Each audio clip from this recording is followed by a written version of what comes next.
So how to restart the iPad without using the power button? Step 1. Go to the settings and then from here you need to look for the accessibility.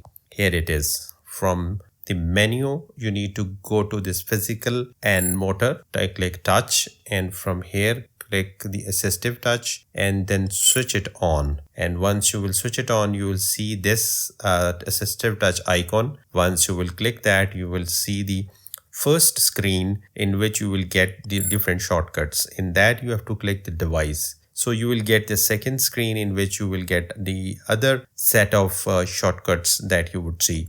In that you have to click more. And now you will get the third screen of the shortcuts, and in that you would see this restart button. You just need to click this restart and it will caution you to restart, and once you will press restart your iPad would get restarted. I'm not going to do it because I'm doing the screen recording. So anyways, that's how you can restart the iPad without using the power button.